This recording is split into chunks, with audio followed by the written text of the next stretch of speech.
подкаст, от който слага вас в центърът на приключението. Аз съм вашият домакин Иван Димитров.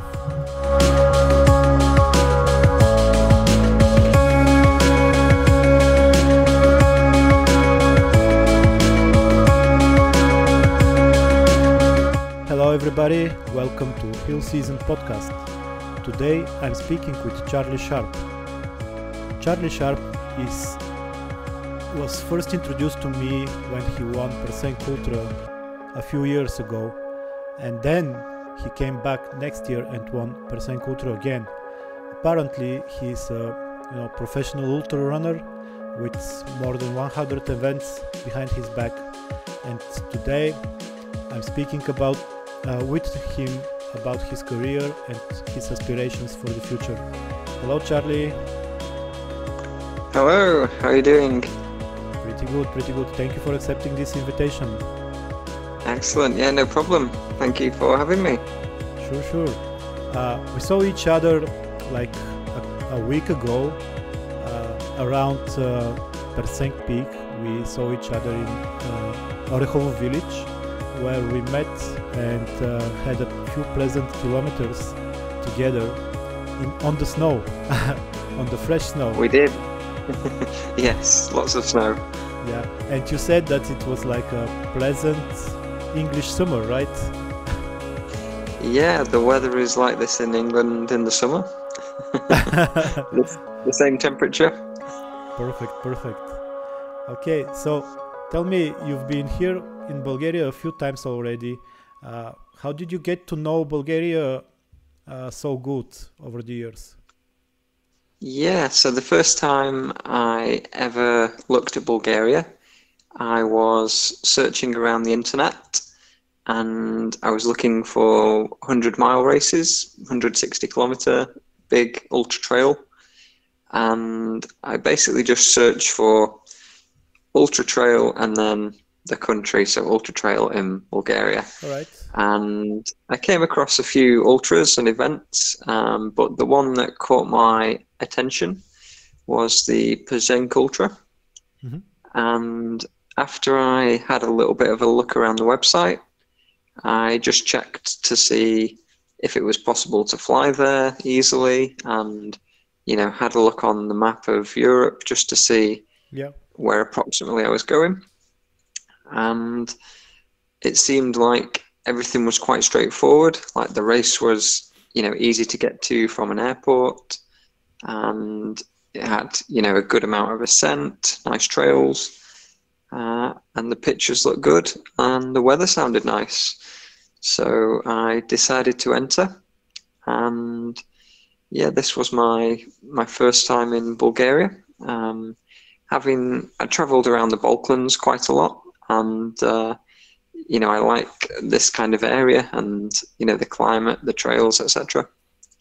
So I was just looking for another race, and that was my first experience of Bulgaria coming to the race. Since then, I obviously went back a second year to do the race again. Yeah, and you won both times. I did, yes. Managed to win both times. And also, since then, I've done multiple trips, just exploring different areas of Bulgaria. Many mountains, like the Persenk Mountains, also into the Central Balkans, and all over the Rhodopes as well. Nice. So you've been to Bulgaria multiple times now, not only those couple of times when you came to Persenk Ultra, but actually other times as well? Yeah, maybe 5 times now, or 6 times. 5 or 6 times. That's good. Yeah. And you actually know Bulgarian pretty well as well. Bulgaria, the language or the country? The language.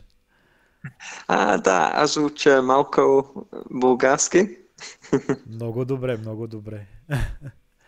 You told me that you've been learning Bulgarian for like 3 months now using an online platform? Yes, I have. Yeah, I started learning early in the summer, and mainly using an app on the phone, and then I've just been practicing talking to friends who are Bulgarian and just trying to practice as much as I can. Speaking English is a little bit challenging to learn the alphabet, but spend a little bit of time and it gets easier. So Yeah. I'm not maybe fluent, but at least I can say some basics, and I'm trying to learn quickly. Справяш се много добре. Благодаря. Nice. Now, learning about you, you have actually pretty amazing resume of sky running, ultra marathons and stuff like that. You say that you've participated in more than 100 events, ultra marathon events, for the last 10 years.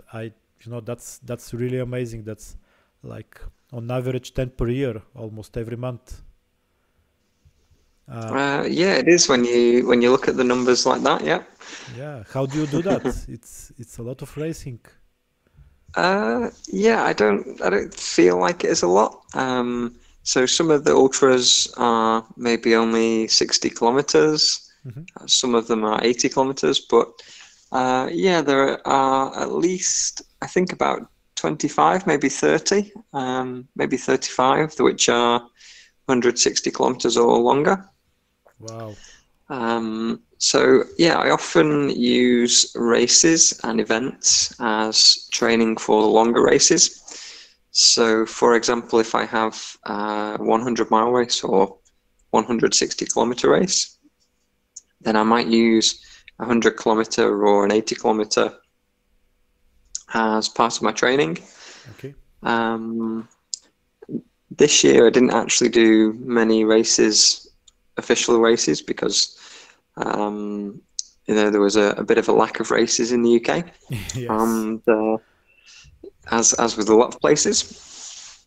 But yeah, in the past couple of years, when I was getting around about 90 ultras, I started to do almost an ultra every weekend for a short period of time, just to get myself to the number quicker. But yeah, on the whole, they have been spread out a little bit better than that. Yeah. So, and you say that you did more than 30 100-milers or above? It's approximately, yeah. I would have to count up properly, but yeah, I've got at least 20, 25, probably 30, yeah. So I have actually 3 100-milers that I finished. So fantastic. Yeah, you're quite ahead of me. Well, there's always time to catch up. Yeah, sure. Maybe in the next 25 years. So let's talk about some highlights. Can you share what do you like in ultra marathons? What are your favorite races and distances and stuff like that? Yeah, so my favorite distance is probably the 100-mile, the 160 kilometers, just because it is long enough time. For me, it feels like I'm running an ultra, but it's not too long that I have to get tired with, missing sleep for many nights and things like this. Yeah. It's a distance that's long enough I need to pay attention, but not too long that I'm worried or, I don't have to really think about it too much. I can run it quite comfortably, but it is long enough to feel like a challenge still, I suppose, is what I'm trying to say. Yeah. The shorter ultras, the 50k, 60k, 80k, unless they've got a lot of ascent, then sometimes they can be over in a few hours. For example, my personal best time for the 80 kilometer or 81 kilometer, 50 miles, is 5 hours and 58 minutes. That's really fast.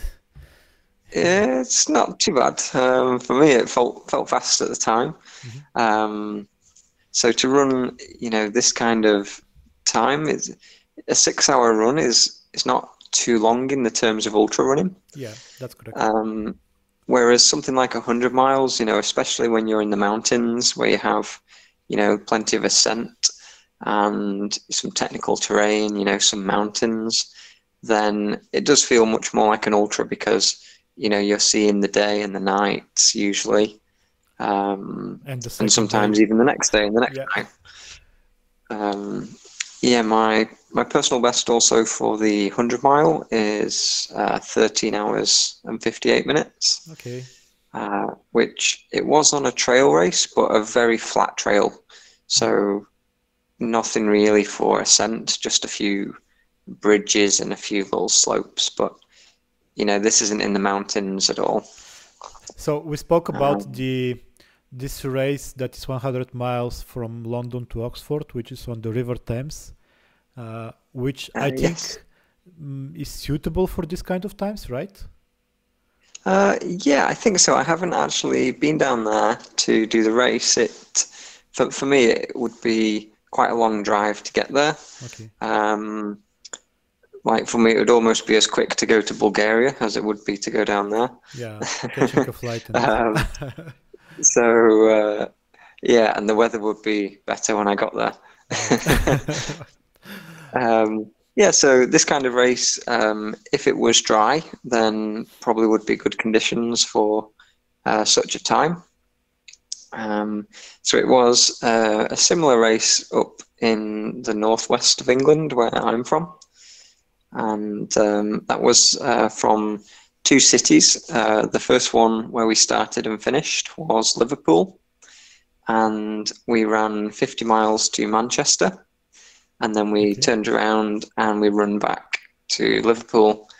So, yeah, this race is kind of close to where I live. And that made it, quite comfortable. I was able to wake up in my own house, drive to the race for the briefing and then the registration and the start, do the race, and then get to my own home before it went dark. Yes. In the evening, which, yeah, there's not going to be many opportunities for this to happen on a 100-mile race. So I took it. And especially when you say you like events like sky running and mountain terrain and stuff like that, you don't have a lot of options in UK for that. No, there are some good mountains in the UK. So where I live, although the area where I live is completely flat, the big hill, if I drive for 20 minutes, is 70 meters of ascent from the bottom to the top.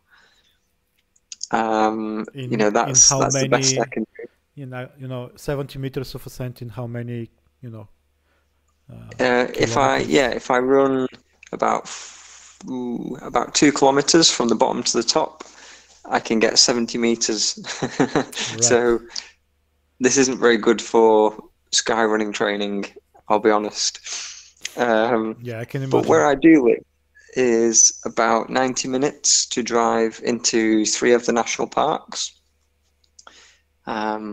So when I drive to these places, I could have, a peak for just over 1,000 meters. And so if I was going to do a longer training run, I would drive to these kind of places. So we do have some good mountains in the UK, but they're not very tall compared to a lot of places like you see in Rhodopes, 2,000 meters, or Pirin nearly 3,000 meters. Yeah.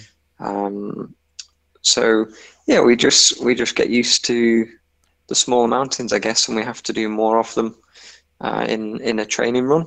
Of course. Compared to, maybe you just start in Bansko and run up to Viren Peak, and that's a good training run.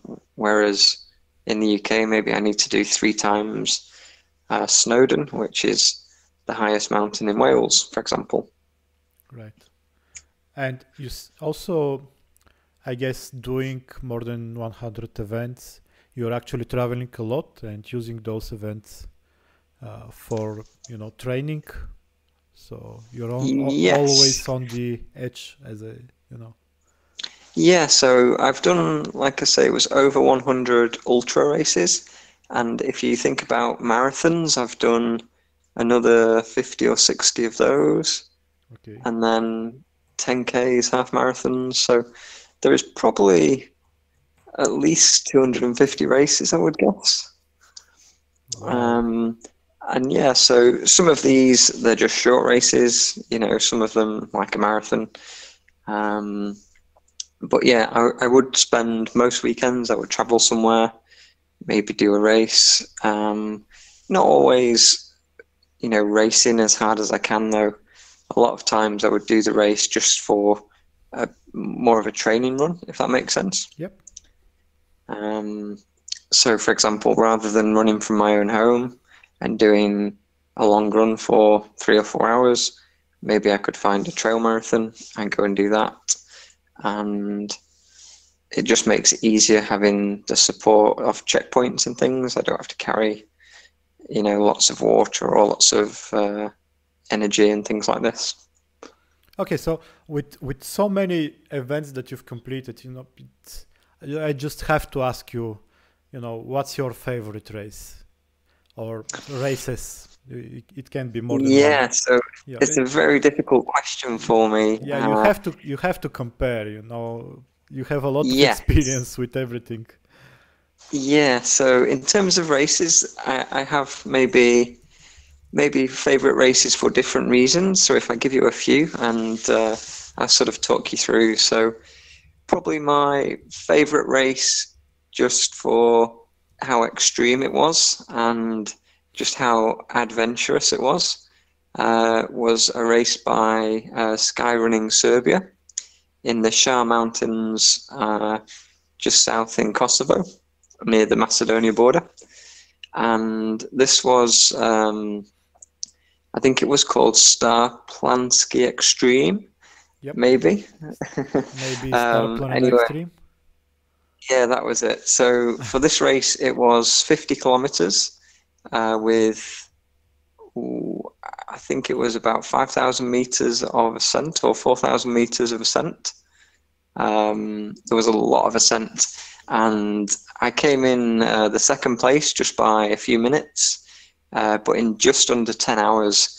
So to give you an idea of how difficult it was, almost 10 hours for a 50-kilometer race. Yeah. But it was, yeah, a great adventure. I really enjoy this kind of, technical rocky terrain with some big ascents and big descents. So that was, it stands out to me as being one of the kind of most adventurous and most fun races for me. I did also, obviously, when I did my personal best for the 100 miles, although it's not maybe the most scenic race I've ever done, it was, just a flat race and a good opportunity to test myself, how fast I could run 100 miles at that time. And yeah, for me, that one was, in terms of an achievement, that one stands out as being a favorite. Yeah, I can imagine. When I was in New Zealand, I did a race there called the Northburn 100. And for this race, it was 100 miles with around about 10,000 meters of ascent. Early on in the race, a marshal sent me the wrong way, and I had to then detour back. So that lost me just under half an hour of time. I managed to still win the race overall, and it was one of my strongest runs I think I did in the mountains, despite having a few challenges. Yeah. So to me, that one stands out as well. Just I felt like the way I trained was really good, and when I got to the race itself, it all went well. From my point of view, it all went quite well. There was some organizational challenges, let's say, and otherwise, though, physically I felt great and very strong. And then Yeah, I've done like so many other different races. It's hard to say. Like obviously, I came and did Persenk Ultra, and I enjoyed it so much I came back again. Yeah, Um, I like the Rhodopes, the area.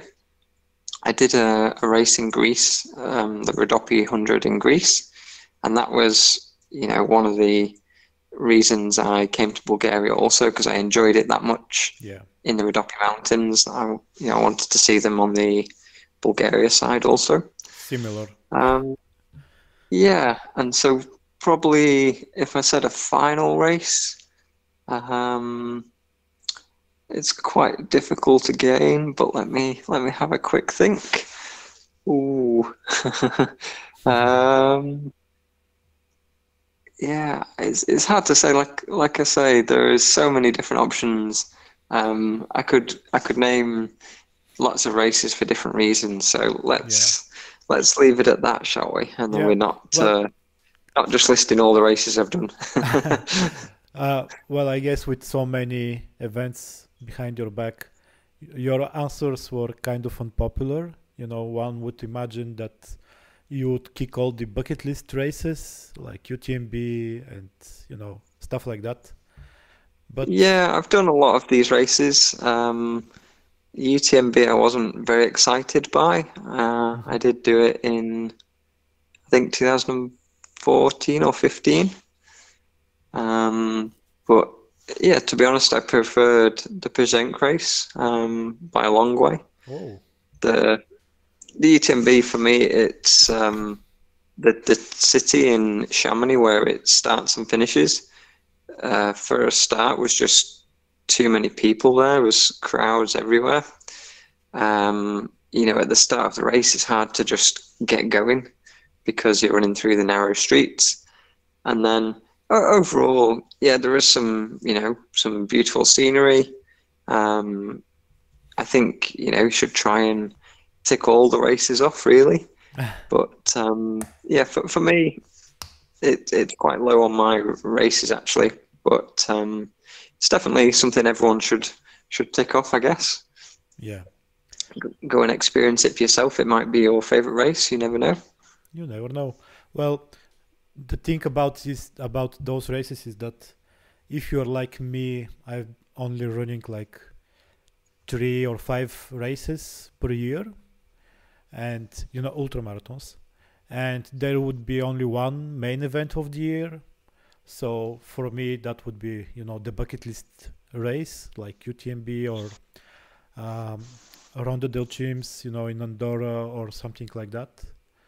So Yeah, yeah, that one in Andorra, I did the Rondadale Sims, and that was far better.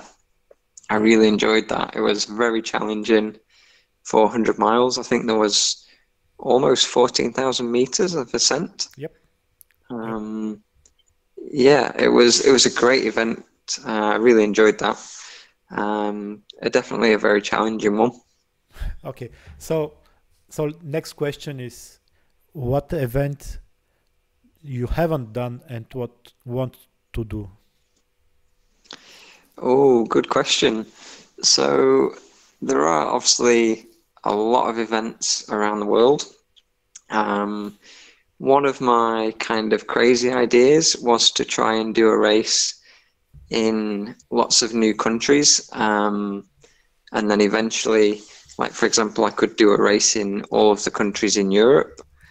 Um, but yeah, I think there is just so many races that it makes sense just to choose, the better races that I like the best, if that makes sense. Yep. So, there might be some smaller countries in Europe that do have a race, but maybe I would just be going to that country for the sake of ticking it off the list.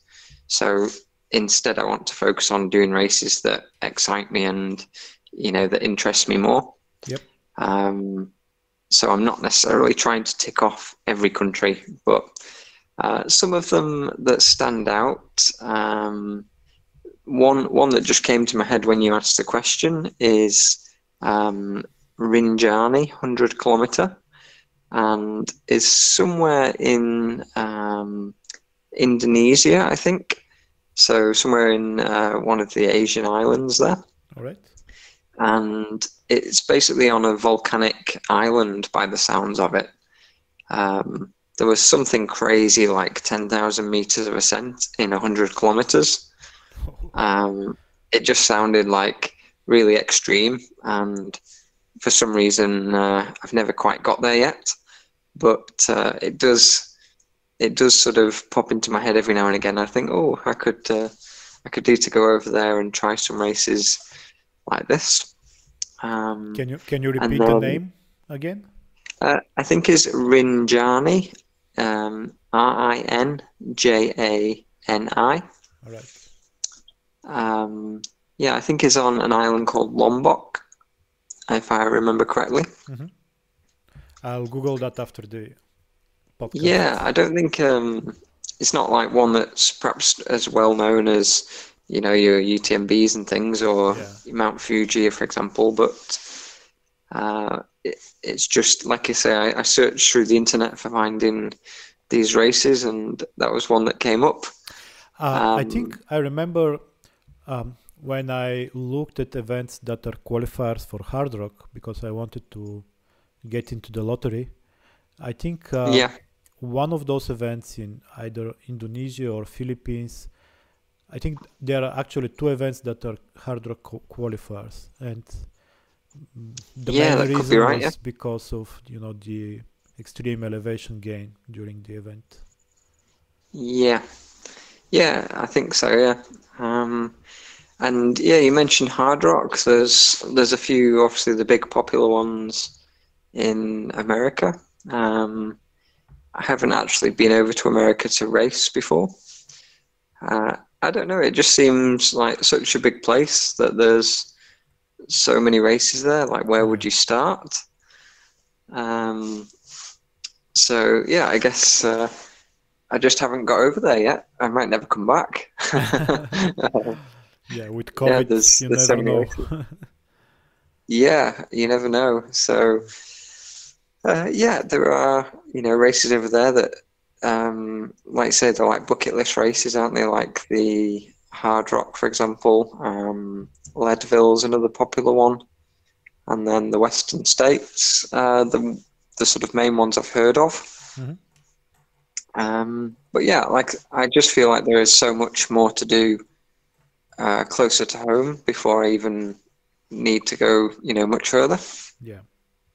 Well, I've been to the US a few times, and I actually managed to run on the course of Western States, just a few kilometers, like 15 kilometers or something like that.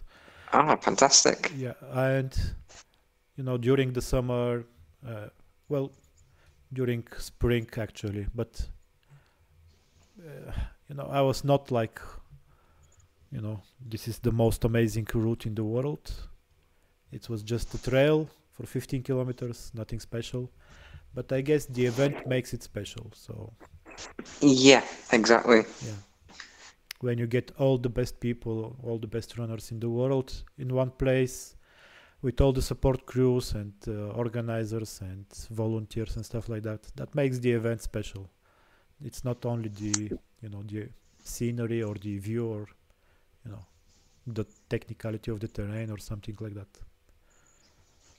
Yeah, that's a good point. Yeah. Mm-hmm. Okay, so you say you've been to Bulgaria a few times now. Now, I know that you're actually going back to Bulgaria pretty soon, and you're going to stay for a little bit longer. Can you share what are your plans for, you know, 2021? Yeah, so nothing is set in concrete yet for my plans, but I intend to go back to Bulgaria in the spring, or at least, you know, early in the summer, and then I am here ready for doing some training towards Persenk in 2021. Okay. And I also want to experience some of the other areas. So I plan to enter some more events in, you know, other parts of Bulgaria also. Mm-hmm. And Yeah, I think it's a good way of seeing a lot of the country, just running slowly around the mountains. Yeah. So that is sort of the vague plan at the moment. I would like to spend more time in Bulgaria, particularly. Uh, Um, do you have like a location that you've ironed out where you would like to stay? yeah, I'm thinking somewhere in the Rhodopes. Um, there is certainly an advantage with being kind of close to somewhere like Orahovo, or somewhere between perhaps Asenovgrad and Smolyan, Yep. um, so that I could then on maybe sometimes travel across towards the Central Balkans, because there's a lot of nice trails there which I haven't experienced yet. Yeah. Um, Another race I heard of, Triathlon, Yes. and also I would like to. I have been to the Pirin Mountains briefly, but I would like to go there more and experience some more of the trails. Um, I just got there in the autumn, so the weather was kind of cold, turning towards the winter, but I was there probably one of the last days before the snow. Okay. So it was nice to, see a little bit of the mountains, but I feel like there's so much more to explore in these areas. And I think, yeah, somewhere in the center of Bulgaria would be a good base to get to all these different places. So that currently is my plan, to perhaps find a place that is for sale, Hmm. and maybe have it for a good sort of base for my training and things like this. But we'll see. Maybe if I don't find something for myself permanent, then maybe I would look at just renting places in different areas, and spending a few months here, a few months there, and traveling around this way. Yeah, that's a good option actually, if you don't find anything. Because you can then Yeah, enjoy different areas during their peak season. So for example, I would prefer to be during the heat of the summer, I would prefer to be in Rilo or Pirin Mountain. yeah, But during spring and autumn, Stara Planina is, amazing, and Rhodope is always available. So yeah, I especially especially for the summer heat, going to Rilo and Pirin is like the best thing to do. yeah, So if you're close yeah, by in like cities around that, it would be really great. yeah. I remember Persenk was very hot, in Asenovgrad and around there, which I know is more challenging to run, but I do like the heat. Yeah. Um, Being from the UK, we're not used to this, so Uh-huh. I do like to go somewhere warm as much as possible. Okay, then that's perfect then. Right. So you say that you've signed up for Persenk Ultra again for next year. Uh, I have, yes. so I guess your plans are to kick everybody and win again. Uh, not necessarily. So for me, for when I do a race, I don't really have any plan on the positions. Um, I don't really I don't really mind. So I would rather do the race, for example, in 19 hours and be the last person, than if I win it in 21 hours. I would be more happy to be the last person, Yeah. but in 19 hours, if that makes sense. Yeah, it makes sense. I had So, the same experience. Uh, so this is the only time that I actually finished first on an event, but I finished first with almost 1 hour slower than the previous year. uh, my previous best for this yeah. race. So I was not happy about that. Yeah, exactly. So if I was doing the same course as what I ran a few years ago, I think there is some changes in the course, but Yeah, there are. if it was the same course and I ran slower, but maybe for some reason I still won, I would not be very happy with my performance. Yeah. But maybe if I was 1 hour quicker, but I was 10th or 100th or last or Yeah. any position, I would be more happy. Yeah. For me, yeah, I prefer to focus on my time, and then the positions they will organize themselves. So a lot of people often say to me, "Oh, you must be trying to win the race" or something like this, but it's actually not true. I'm trying to run a certain time that I think I can run, and then if you know, coming towards, maybe it gets to 130 kilometers, 140 kilometers, maybe there is someone just ahead of me or just behind me. I won't just let them run past me and overtake or let them run away. You know, but when it gets to the later stages, then I will maybe think, right, I can push and catch somebody, or push ahead to make a gap, or just try and hang on to the position that I have. But yeah, at least the first half, 3/4 of the race, I'm not thinking at all about the positions, just thinking about, you know, going through the race, managing my, managing my energy levels and things like this, and that's all I'm thinking about, really, and enjoying the adventure. Yeah, perfect. Well, in terms of road changes to Persenk Ultra, I think you've tested out the major change that we had. Kind of, apart from maybe the snow. Yeah, and falling as well. You slipped quite a few times during our run. Yep. Yep. Shoes for the roads in summer. They are not good for the mountains in the winter. Well, you're a tough guy, so you managed pretty well. Yeah, we do okay. Yeah.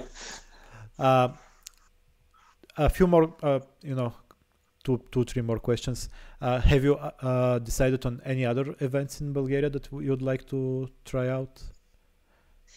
Yeah, I searched for quite a few different events. So if I just do a quick run through of the ones I've heard of, there is Vitosha 100 kilometer, which this looks like a little bit. There is still some ascent, I think a few thousand meters, but it looks probably a quicker, more runnable event. Yeah, that's correct.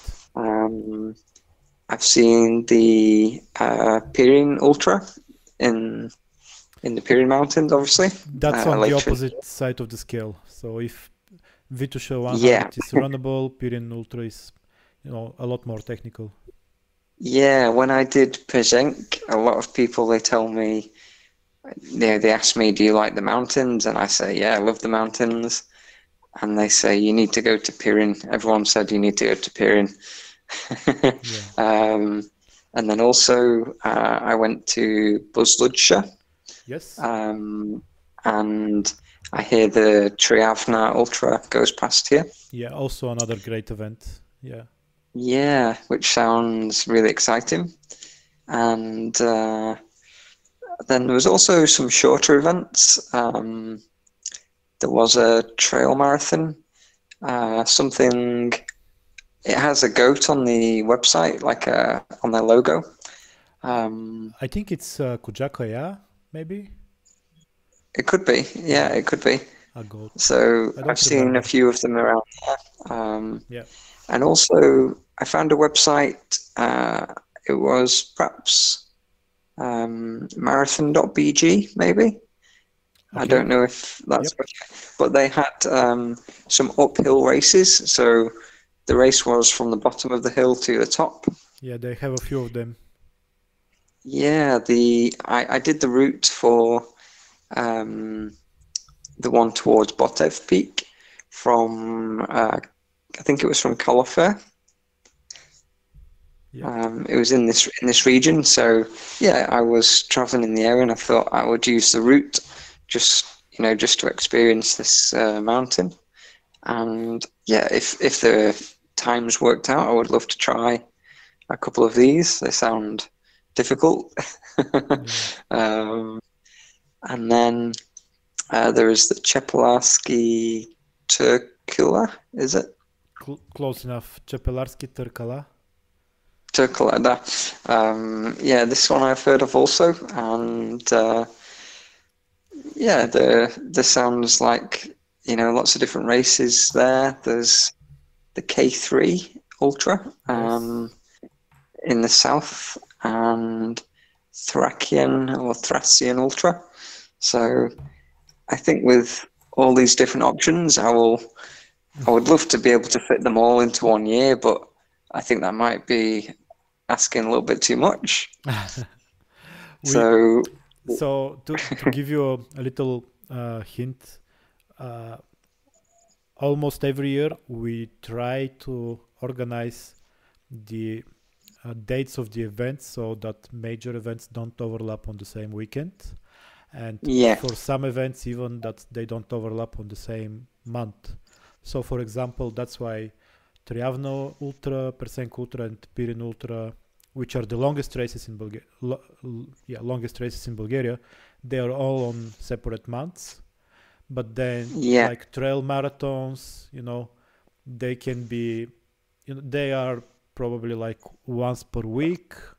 But with people try to avoid putting a second trail marathon on the same weekend. So yeah. yeah, we have a think about that. We try to do it. It's not perfect, of course. Yeah, that's good. It might give me a little bit of a rest if some of them do go the same day. Yes. Yeah, so there is all those, and then I also have done a little bit of research about long distance path, Yeah. the Com Emin, Yeah, come I Emine. think is Com Emine. No. So yeah, this also sounds quite interesting to me. Um, if I had the chance, I would like to do it.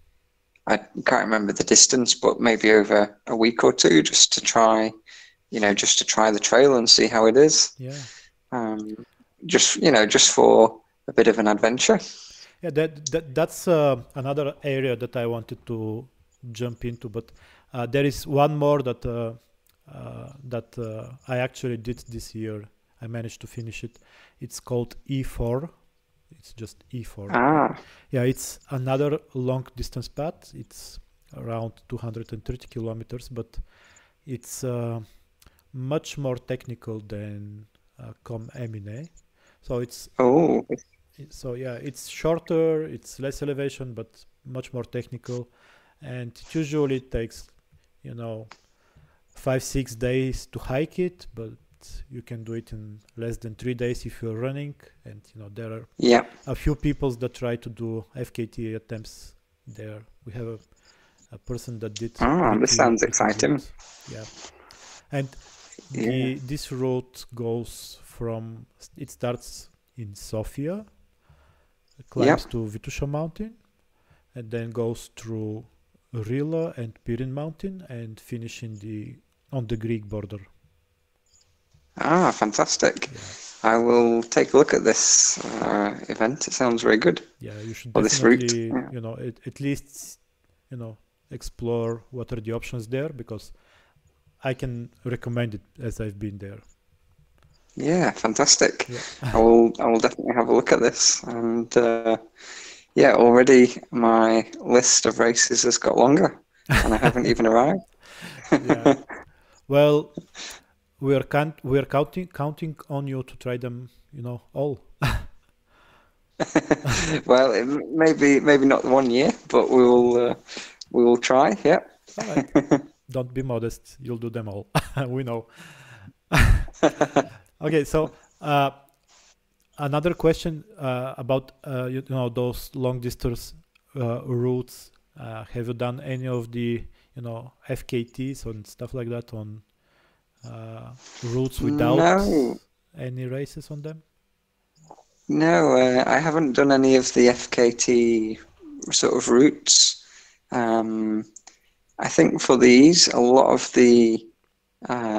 it comes down to the support and the crew and the team that are supporting the runner. So I feel like the running is a small portion of it, and a bigger portion is the organization of having the supplies that you need and things like this, and someone to be there for like a checkpoint for you, things like this. Yes.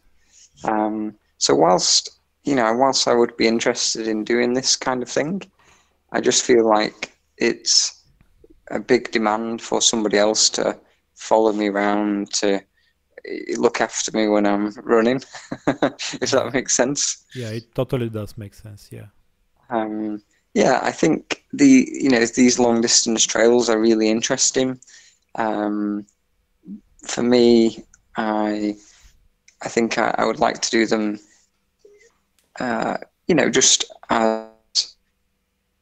just like a fun challenge, and maybe not with a racing mindset. But yeah, I would have a look at some of these. I just find I get distracted because there are so many races that I could just turn up to a race and it's organized, and you've got the checkpoints and you've got the finish line, the start line. To me, this just is just more attractive for a race itself. Right. So you're working as a coach, as a running coach. Is that correct? It is, yes. Yeah. So 10 years now I've been coaching people, and yeah, probably the first year or two was a little bit of a mix of people. Some were running and some were just trying to be a little bit more fit, and it very quickly transformed to being just for runners. So yeah, pretty much for the 10 years I've just been working with runners now.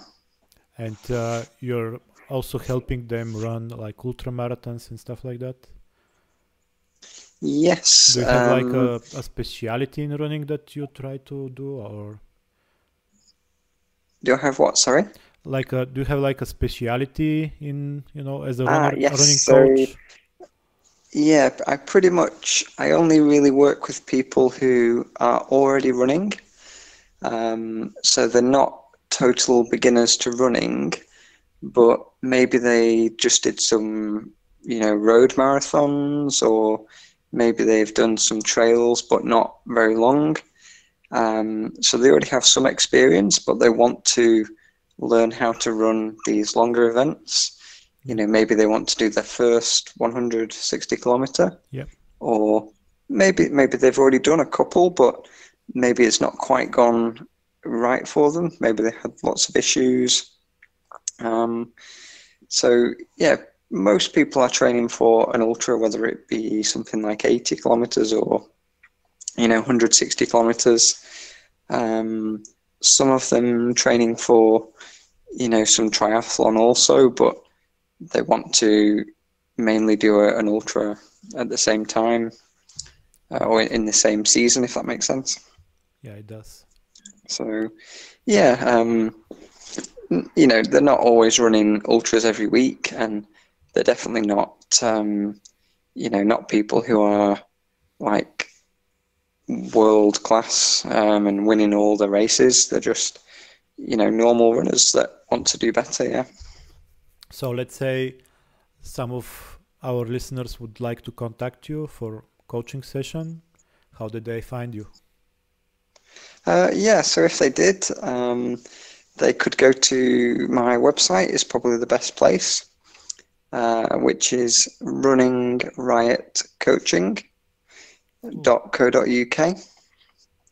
And I'll try to link that in the show notes. Yeah, that would be good.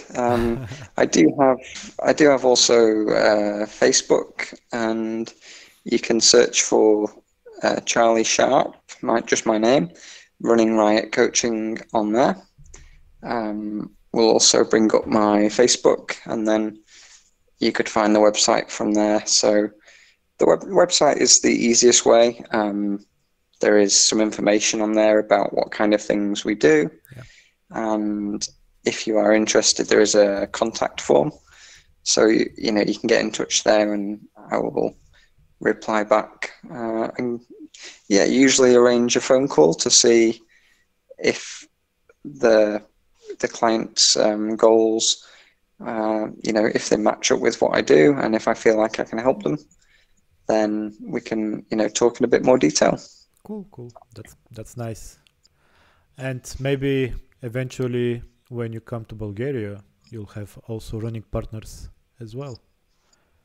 Yeah, that would be great. I do a lot of running I do on my own, but it's always good to share some miles, some kilometers, and good to see new places and meet new people. That is one of the good things I like about running, is wherever you go in the world, there is interest that is shared.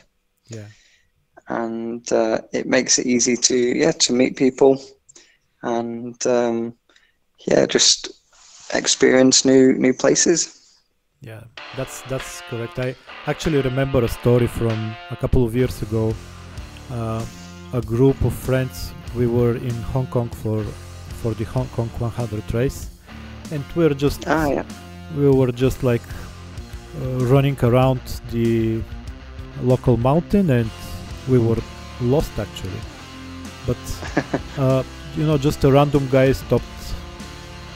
He saw our clothes and running shoes, and he was like, "Hey, do you need help?" And then we spent the next 5 hours running with him. So cool. Yeah, people are kind everywhere. So yeah, definitely. And maybe if you see me on the trails by then, I might be able to speak a little bit more Bulgarian. Yeah. Well, thank you for the interview, Charlie, and I'm really looking forward to meet you again in Bulgaria and spend some time with you on the mountain. Yeah, no problem. I can't wait. And I will see you in 2021. See you in 2021. Bye-bye. Thank you. See you soon.